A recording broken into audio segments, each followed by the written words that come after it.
마태복음 5장 1절부터 12절 말씀 가지고 하나님 말씀 증거하겠습니다. 나누실 은혜 제목은 팔복의 축복, 팔복의 축복이라는 제목으로 하나님 말씀 증거하겠습니다. 팔복이라고 해서 어떤 팔복의 어떤 단어가 있는 것이 아니라 8가지 복을 말하는 거예요. 마태복음에 나와 있는 8가지 복의 축복의 개념에 대해서 여러분과 같이 은혜 나누도록 하겠습니다. 팔복은 단계적으로 보상이 없는 것처럼 보일지라도 이러한 8가지 자질들을 따름으로써 아무도 패배자가 되지 않을 것을 말하고 있습니다. 우리 짧은 시간에 팔복을 연구하고 내가 팔복대로 살았다고 해서 세상적인 물질적인 복이 주어지진 않아요. 그냥 단기적으로 말고 장기적으로 우리 내면이 갖춰지면 우리는 인생에서 패배자가 되지 않을 수 있습니다. 팔복을 내 마음에 체득하고 내가 그렇게 살아간다면, 복을 누리고 산다면 인생의 패배자가 되지 않는 것입니다. 인생의 패배자는 왜 되는 것이죠? 낙심하고 절망하기 때문에. 그러나 팔복을 내 마음에 충분히 이해하고 받아들이면 낙심하고 절망하는 것이 아니라 자신감과 담대하게 올라오는 거죠. 팔복을 통해서. 팔복의 자질들을 알고 따를 때 그 보상은 물질적인 것이라기보다는 하나님과 영적인 경험과 관계의 차원에 있습니다. 하나님과 관계가 더 깊어지고 하나님과 관계가 평화롭게 되고 그런 거죠. 그러니까 하나님의 관계가 계속 깊어지면 깊어질수록 우리 인생이 넓어지는 거예요. 우리 인생은 좁아요. 그래서 내가 쌓은 경험, 가족에서 배운 거, 내가 학교에서 배운 거, 들은 거로 내 인생의 지경이 넓어져요. 근데 하나님의 경험이 넓어지면, 팔복을 통해서 경험이 넓어지면 우주까지, 전 세계까지 하나님과 관계 경험을 넓혀가는 거죠. 하나님은 지금 우크라이나 전쟁 상황이잖아요. 저 러시아, 미국의 대륙, 저 영국의 어떤 중구석까지 다 하나님 통치하고 지배하고 있는 건데 우리가 그 복을 받으면 거기까지 우리 관심이 가는 거예요. 우크라이나까지 관심이 가고 저기까지 관심이 가고 그런 거죠. 관계가 넓어지고 지형이 넓어지는 그 복을 받는 거죠. 그러나 팔복은 하나님 나라의 신으로서 8가지 복을 이 세상에서 누리면서 살아야 됩니다. 지난주에 4가지 복, 팔복 중에 4가지 복을 했습니다. 가난한 사람, 슬퍼하는 사람, 온유한 사람, 우애지고 목마른 사람 복이 있는 거예요. 근데 세상적으로 보면 슬퍼하는 사람 복이 있나요? 아유 슬퍼요. 눈물이나 찔찔 짜고 아이고 이렇게 그렇잖아요. 근데 눈물을 흘리고 슬퍼하는 사람 복이 있다는 거예요. 온유한 사람이 복이 있다는 거예요. 마음이 가난한 사람이 복이 있다는 거예요. 그게 우리 내면에 충만히 깊어져야 됩니다. 복에 대해서 몇 주째 복 시리즈를 설교하고 있는데 복에 처음에 등장하는 것이 창세기 1장 27절 28절이에요. 하나님이 당신의 형상대로 사람을 창조하셨으니 곧 하나님의 형상대로 사람을 창조하셨다. 하나님이 그들을 남자와 여자로 창조하셨다. 하나님이 그들에게 복을 베푸셨다. 하나님이 그들에게 말씀하시기를 생육하고 번성하여 땅에 충만하여라. 땅을 정복하여라. 바다의 고기와 공중의 새와 땅에 살아 움직이는 모든 생물을 다스려라. 이게 복이에요. 하나님 인간을 창조하시고 에덴 동산에서 복을 이미 줬어요. 하나님이 그들에게 복을 베푸셨다. 어떤 복을 베푸셨을까요? 생육하라. 번성하여 땅에 충만하라. 정복하고 다스려라. 이 복을 줬어요. 하나님은 아담과 하와에게 모든 복을 베푸셨습니다. 에덴 동산은 어떻게 보면 복의 동산이었어요. 그러나 하나님과 아담과 하와는 주셨던 복을 선악과를 따먹은 불순종으로 잃어버렸습니다. 복을 잃어버렸어요. 그 복을 빼앗겼습니다. 뱀의 유혹을 받아서 선악과를 따먹고 복을 다 잃어버렸어요. 우리도 복을 다 잃어버렸어요. 우리 부모님이 너 그렇게 살아라 세상사하고 가르쳤나요? 잘 살아라. 공부 잘해라. 훌륭한 사람이 되라. 이렇게 다 축복해줬어. 근데 다 빼앗겼어. 우리 못 살고 있어요. 그 왜 그럴까요? 이 세상에 죄가 있고 마귀가 있기 때문에. 이제는 우리는 예수 그리스도가 그 죄의 대가를 십자가에서 치르셨고 우리는 저주에서 끝났어요. 이제 복을 받은 거예요. 다시 예수님 때문에 복을 받은 거예요. 하나님이 에덴 동산에서 아담과 복을 베푸듯이 이제 빼앗긴 복을 예수 그리스도 십자가 안에서 다시 받은 겁니다. 저주를 예수 입장에 받았기 때문에. 갈라디아서 3장 13, 14절입니다. 그리스도께서 우리를 위하여 저주를 받은 바 되사 율법의 저주에서 우리를 속량하셨으니 율법의 저주에서 우리를 속량했다는 거예요. 그냥 돈 주고 샀다는 거예요. 속량금이 그런 거거든요. 기록된 바 나무에 달린 자마다 저주 아래 있는 자라 하였습니다. 이는 그리스도 예수 안에서 아브라함의 복이 이방인에게 미치게 하고 또 우리로 하여금 믿음으로 말미암아 성령의 약속을 받게 하려 합니다. 아브라함의 복이 우리 이방인, 우리 대한민국에 우리에게 미쳤다는 거예요. 그리고 믿음으로 말미암아 성령의 약속을 받게 됐다는 거예요. 믿음으로, 이게 복의 내용이에요. 믿음으로 우리 성령의 약속을 받게 된 겁니다. 오늘이 성령 강림절인데 우리가 복이 뭐냐 많이 얘기하지만 예수를 믿고 하나님이 여기 성령님 우리 마음에 받아들인 게 복이에요. 우리 마음에는 양심이 있잖아요. 성령님이 우리 마음에 오면 양심을 자극해서 양심을 통해서 우리를 이끌어요. 그러니까 양심이 하나님의 영은 아니고 우리 인간의 영은 아닌데 양심의 기능을 통해서 하나님의 영이 성령님이 우리를 이끈단 말이에요. 그러니까 우리가 뭘 반응해야 돼요? 양심을 반응해야 돼요. 그러니까 세상 사람도 양심이 있죠. 양심은 썩은 양심이에요. 타락한 양심. 근데 우리는 새롭게 성령님으로 거듭난 양심이에요. 그 양심을 주님 앞에 자유의지와 양심을 드리면 성령님이 그렇게 하지 마라. 안 된다. 그렇게 양심의 가책을 받게 하고 하나님 음성을 들려줘서 이끌어가는 겁니다. 이제는 복을 다시 찾아올 수 있습니다. 이제는 복 있는 우리 모두 다 복 없는 사람이 복 있는 사람이 되는 것입니다. 팔복은 행위가 아닙니다. 팔복은 내면적인 자질입니다. 하나님 나라의 시민은 8가지 복을 받았고 그 복대로 살아야 합니다. 그렇게 못 살면 아직도 마귀의 종로를 타고 있는 것입니다. 마귀가 시키는 대로 살아가는 거예요. 그렇게 못 살아요. 이제 우리 예수 그리스도의 십자가의 저주로 우리는 팔복의 내면적인 복, 팔복은 내면적인 복이에요. 자질 같은 거, 마음의 상태 같은 거, 그런 걸 말하는 거죠. 그걸 누리면서 살아가야 합니다. 팔복의 나머지 4가지 복에 대해서 여러분 이 시간에 알아보고 그 복을 누리는 삶을 살아가시길 바랍니다. 팔복 5번째. 자, 팔복 5번째 7절입니다. 자비한 사람은 복이 있다. 하나님이 그들을 자비롭게 대할 것이다. 7절 세번역 성경입니다. 개역개정은 7절 이렇게 말하고 있어요. 궁휼히 여기는 자는 복이 있나니 그들이 궁휼히 여김을 받을 것이며. 개역개정은 궁휼로 번역하고 세번역은 자비로 번역했어요. 어제가 27일 석탄일인데 불교에서 강조하는 게 뭐죠? 자비. 근데 우리 기독교는 성경 번역이 궁휼로 되어 있어요. 세번역은 자비로 되어 있어요. 불교의 자비나 우리의 자비나 비슷해. 똑같은 건 아니에요. 불교의 자비 인간의 자비예요. 인간이 그냥 불쌍하고 궁휼이랑 불쌍히 여기는 거거든요. 그냥.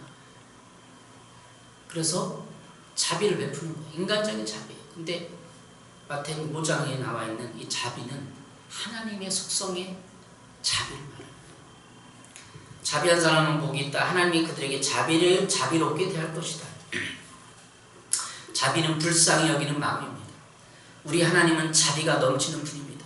에베소서 2장 4절. 그러나 하나님은 자비가 넘치는 분이셔서 우리를 사랑하신 그 큰 사랑으로 자비가 넘친대요. 자비가 조금밖에 없고, 그러니까 불교의 자비는 그냥 자비가 있는 거예요. 넘치진 않아. 근데 기독교의 자비는 넘쳐. 하나님이 자비가 넘치는 분이니까 우리도 자비가 넘쳐야 되고, 하나님이 영을 받고 하나님 자녀니까 우리 자비가 넘치는 거예요. 불쌍히 여기는 거. 예수님은 세리와 죄인들과 어울려 식사하느냐라는 지적에 내가 바라는 것은 자비요 희생 제물이 아니다라고 말씀했어요. 마태복음 9장 36절. 물을 보시고 불쌍히 여기시니 이는 그들이 목자 없는 양과 같이 고생하며 기진합니다. 물을 보시고 예수님이 불쌍히 여겼대요. 이 불쌍하다. 그러니까 저는 열을 보면서 불쌍한 거예요. 예수님 마음으로 밖에 나가서 사람들 보세요. 좋은 차 타고 아파트에 있고 막 술 마시고 즐겁게 보는 사람을 불쌍히 여기시나요? 불쌍한 거예요. 왜? 죄인이기 때문에. 죄에서 못 벗어나는 인간은 실상은 알아야 합니다. 그건 불쌍한 거, 불쌍한 거. 예수님만이 죄의 문제를 해결할 수 있어요. 불교에서 죄의 문제를 해결할 수 있나요? 석가모니가 자기도 죄의 문제를 해결하지 못하고 그냥 죽었어요. 근데 예수님은 죄의 문제를 해결하고 부활했다는 거죠. 불교의 석탄일, 그것은 고행으로도 죄를 이길 수 없습니다. 머리를 깎고 수십 년 수도해도 죄를 이길 수 없어요. 저도 죄를 이길 수 없어요. 인간이기 때문에. 근데 예수님만이 죄를 이길 수 있는 분이고, 우리 마음에 하나님이 성령을 주셨기 때문에 양심에 따라, 양심에 하나님 영에 따라 인도를 받으면 죄를 이길 수 있는 담력과 용기와 힘이 생기는 거예요. 불쌍해요. 죄를 못 이기니까. 죄 문제 해결하는 사람은 곧 지옥으로 가기 때문에. 한번 생각을 해보세요. 아침에 설교 이렇게 묵상하면서 기막힌 아이디어가 떠올랐어요. 유치원생이 냉장고를 들려고 하고 있어요. 선생님도 있기 때문에 유치원생이 냉장고를, 큰 냉장고를 들려고 하고 있어요. 한 2-3시간 했어요. 땀이 나. 하루 종일 했어요. 들 수 있을까? 못 들어요. 유치원생이 한 5년 동안 냉장고를 하나 들어서 저쪽에다 옮겨놓으라고 그렇게 명령을 받고 그 냉장고 옮겨놓으라고 하면 한 10억 죽게 하고 그렇게 했어요. 근데 5년 지나도 못 옮겼어. 10년이 지나도 옮길 수 있을까? 유치원생이 큰 냉장고를 들어가고 저다 옮길 수 있을까? 저도 못 들죠. 저도 내가 냉장고 하나 어떻게 들어? 기막히나. 여러분, 인생이 그런 거예요. 유치원생이 냉장고를 하나 들어서 저기다 옮기려 하는 노력과 같은 거예요. 다 허물. 성경은 헛되고 헛되니 모든 것이 헛되다. 자문 전도서 나와요. 헛된 거. 냉장고를 들어섰다 옮기는 행위가, 예? 인간의 모든 행위, 인생에 살아온 모든 가 헛되고 헛된 거예요. 유치원생이 냉장고를 들고 옮기려고 평생 그렇게 하고 있는 것이 불쌍하잖아요. 이렇게. 우리 인간을 보면 딱 뻔하잖아요. 못 옮긴다. 불쌍하다는 바로 그런 거예요. 인간이 아무리 수고하고 노력해도 결국은 죽음인데 아무것도 못하는데 그렇게 낑대고 평생 나는 뭔가 하고 있는 거예요. 그게 그렇게 보면 밖에 나가는 인생들이 다 불쌍하죠. 그렇잖아요.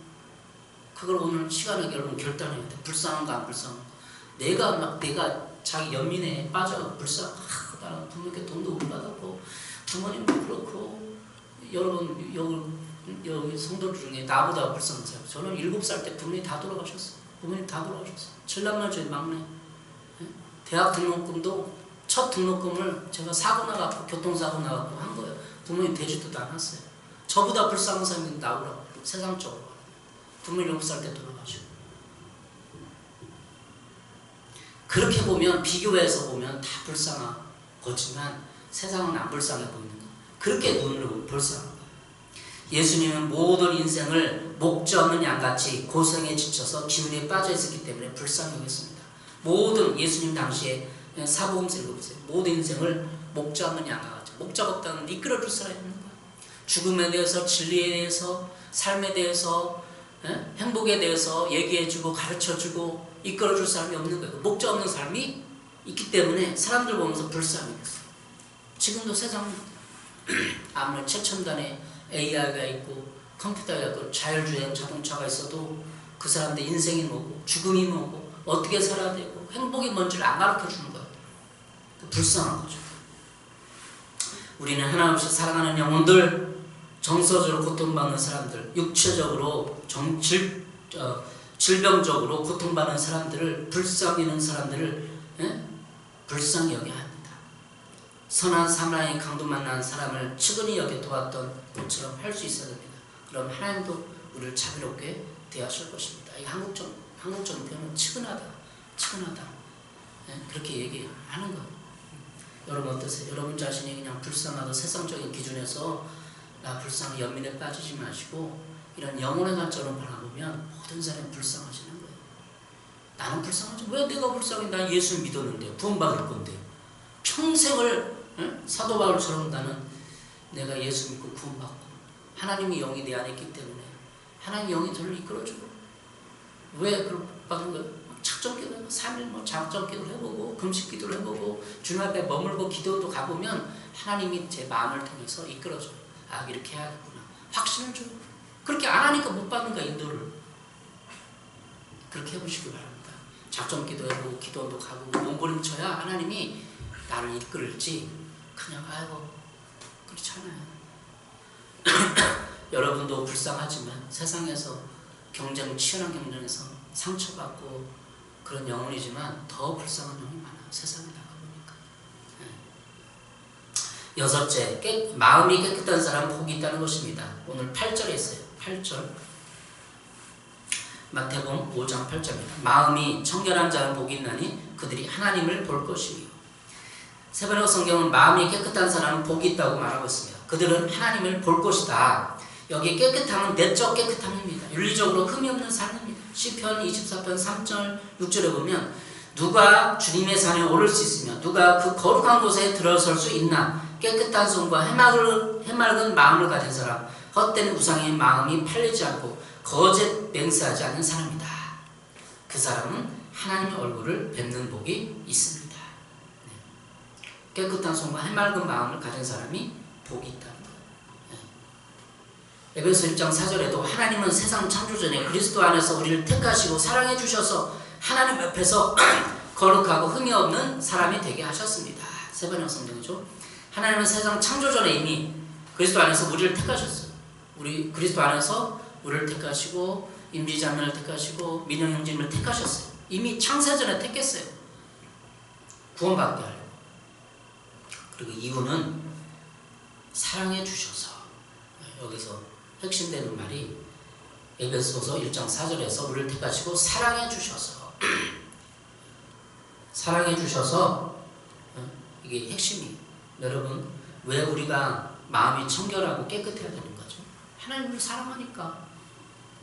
사랑해 주셔서 사랑의 우리를 거룩하게 하는 동기입니다. 그냥 윤리적으로 도덕적으로 네가 흠이 있고 더러우면 네가 세상에서 못 살고 다음에 손 욕을 먹고 그러기 때문에 그런 게 아니라 하나님 우리를 사랑해 주시니까 동기가 되는 거예요. 왜 여기 있나요? 제가 목회자가 되려는 동기가 뭔지 아세요? 저는 중학교 2학년 때 예수를 처음 믿었는데 교회를 갔어요. 처음으로 하나님 사랑을 깊이 느꼈어요. 방언도 하고 눈물도 나고 회개도 하고. 그리고 한 1년 정도 지나니까 세상 사람들이 교회 사람 저를 사랑해 주지 않아요. 무관심해요. 집에서도 무관심하고 용돈도 안 주고 세상에서 사랑을 못 받아봤어요. 비교하고 교회도 사랑이 없는 것 같고. 근데 왜 제가 더 예수를 잘 믿으려고 하고 더 교회자의 길을 가고 복음의 길을 가려고 하냐면 사랑 때문에. 중학교 때 배가 고팠어. 사랑에 배가 고팠어. 작은 개척교회 갔는데 나한테 관심도 없어. 처음엔 막 그리고 집에 누가 저한테 용돈을 줘요. 뭐 관심이나 했어요. 고등학교 때 저는 맨날 아침 배 들고 갔어. 고등학교 때 부천고등학교 갔는데 맨날 배 고파갖고 가고. 얼마나 제가 연민에 빠질 수 있는 연민해요. 대학 등록금도 제가 매일 제가 누가 대주지도 않았어요. 근데 주님의 사랑이, 주님만이 나를 사랑하구나 중학교 고등학교 때 깨닫고 그 사랑에 탐복해서 신앙의 길을 걷는 거예요. 가끔 우리 아내도 그런 얘기를 하더라고요. 힘들 때 개척할 때 왜 그렇게 목회자 길을 가려고 하느냐. 뭐 힘들면 사랑 때문에. 사랑 때문에. 하나님의 사랑이. 중학교 고등학교 얼마나 사춘기 때 예민해요. 근데 다 위선자 같아. 교회 가면 다 위선자라. 그렇게 느꼈죠? 느꼈어 안 느꼈어? 그런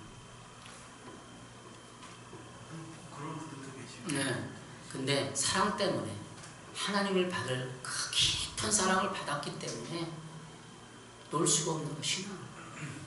세상이 아무리 올려가도 하나님의 사랑을 알기 때문에 그 체험을 했기 때문에 사랑해 주셔서 하나님 앞에서 거룩하고 흠이 없게 사람이 되는 겁니다. 그냥 윤리적으로 또 이제 목사인데 뭐 또 집사인데 그런 게 아니에요.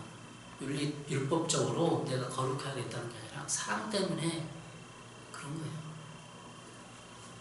율법을 지키게 한 동기는 바리새인들이에요. 바리새인들.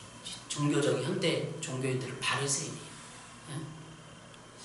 그렇지만 우리는 사랑 때문에 깨끗한 마음을, 거룩한 마음을 가지려고 하나님 앞에서 몸부림치는 것입니다. 자, 7번째, 평화를 이루는 사람은 복이 있다. 하나님이 그들을 자기의 자녀라고 부르실 것입니다. 9절.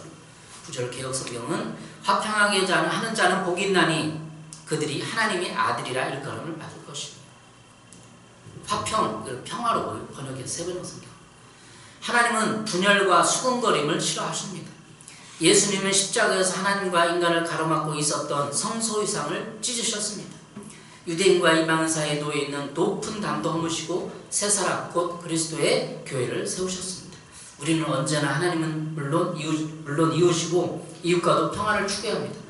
내가 있는 모든 곳에서 평화가 나게 해야 합니다. 우리나라가 겪는 세대 간의 갈등, 정치 집단의 갈등, 그리고 모든 갈등 위에 여러분이 피스메이커가 되어야 합니다. 피스메이커, 평화 만드는 사람들. 그것이 하나님 자녀의 합당한 삶입니다. 오늘 구절에 팔복 중에 그게 있다는 거예요. 피스메이커가 있다는 거예요. 이러한 사람이 하나님의 자녀라고 세상이 인정할 것입니다. 이러한 평화를 이루는 복을 누리시길 바랍니다. 그러기 위해서는 여러분 주위의 사람들을 인정하고 칭찬하시기 바랍니다. 여러분 주위에 만나는 사람마다 다 인정하고 오늘 멋있네 인정하고 칭찬해야 됩니다. 다른 사람 앞에서 그 사람을 욕하지 마시고 늘 그 사람에 대해서 긍정적인 이야기를 해줘야 합니다. 못한다고 말하기 전에 잘하는 것을 들어 칭찬해 줘야 합니다. 그러면 여러분의 인간관계도 평화를 맛보게 될 것입니다. 예. 그래서 평화 싸우지 마시고 어디 가서는 싸우지 마시고 평화 남을 칭찬하면 안 싸우게 돼서 남을 흠을 잡으니까 남을 비난하니까 싸우는 거 항상 칭찬해주고 격려해주고 예? 그러면 안 싸우게 돼요. 평화 메이커가 되는 거죠.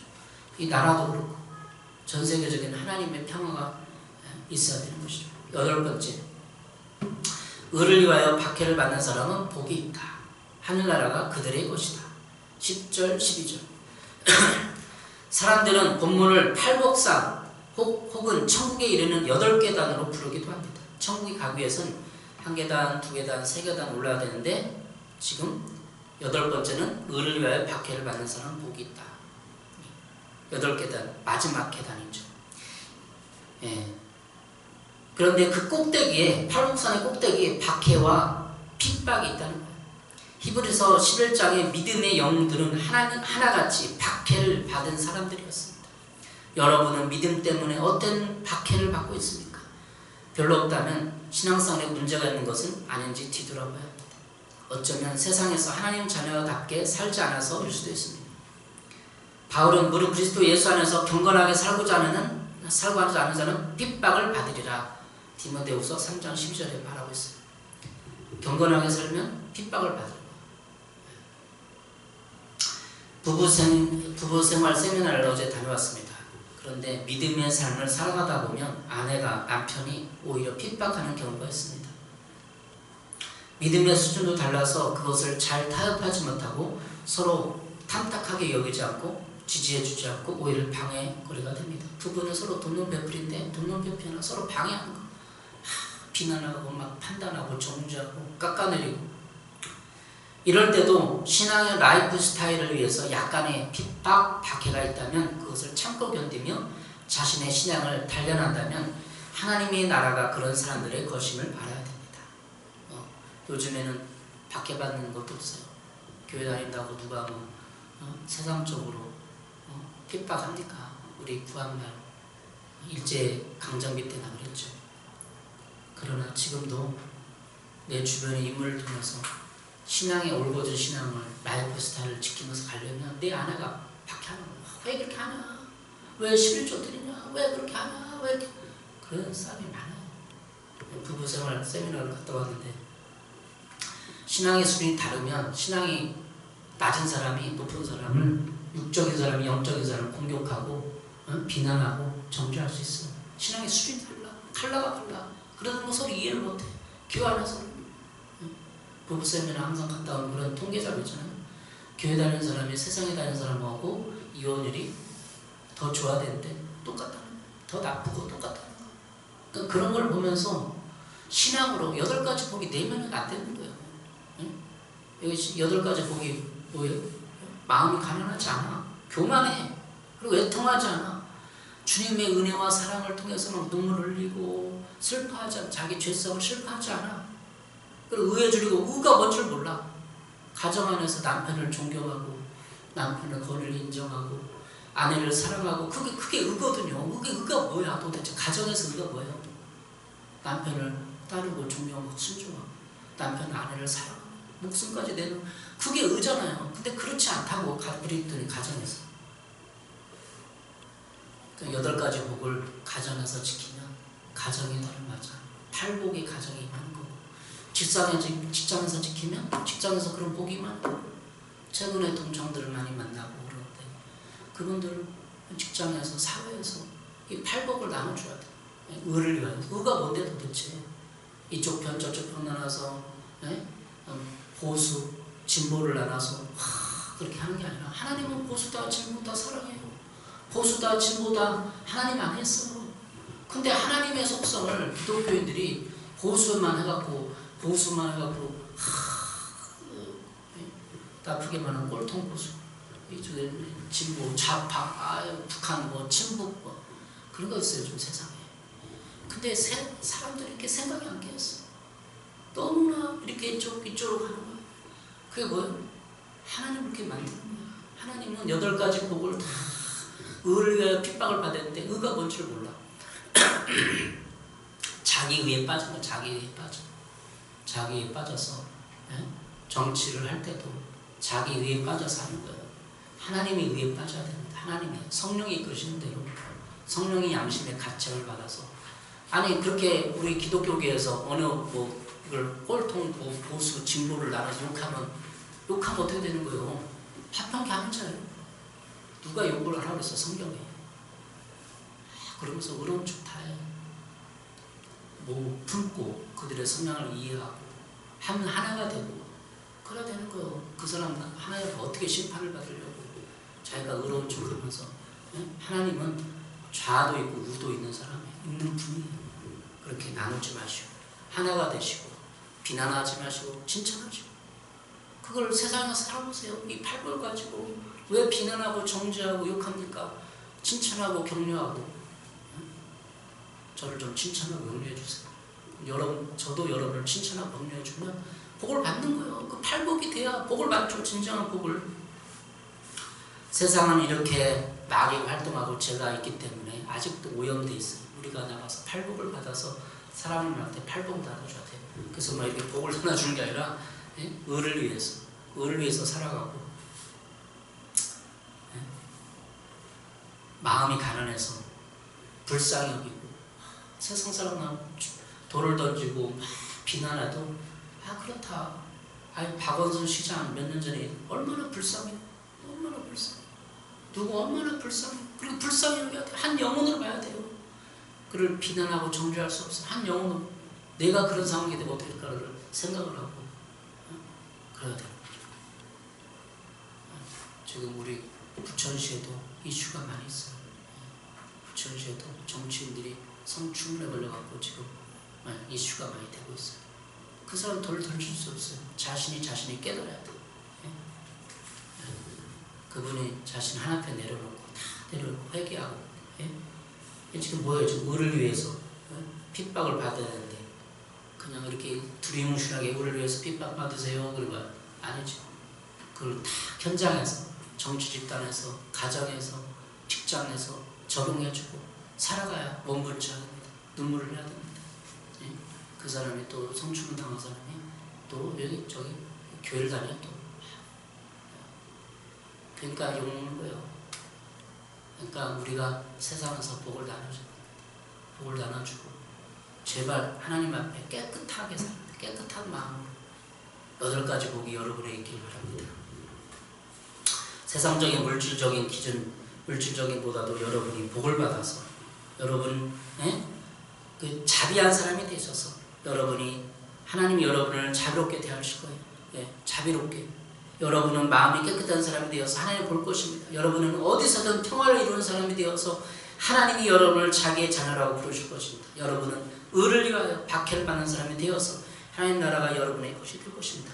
박해라는 게 크게 기후 박해 이 조선시대 때 그런 신앙의 박해가 아니에요. 그냥 남편과 관계성에서 내가 신앙으로 양심이 옳다고 생각하는데 누가 남편이 아니고 자꾸 방해하고 괴롭히고 아니라고 하고 그것도 박해예요. 그럴 때 하나님 나라가 여기 있는 거예요. 의를 위해서 핍박받을 때. 기도하겠습니다. 하나님 감사합니다. 이렇게 하나님의 나라를 8가지의 복을 통해서 생각을 해봤습니다. 의를 위하여 박해를 받는 사람 복이 있는데 우리도 의를 위해서 그런 용기가 박해를 받을 수 있는 그런 용기가 있게 도와주시고 박해 받을 때마다 성령님이 이끄시는 피할 길을 내어 주시옵소서. 하나님 이 8가지 복을 통해서 우리가 신앙에 성장하고 내면이 성숙할 수 있도록 축복해 주시옵소서. 예수님의 이름으로 기도했습니다. 아멘.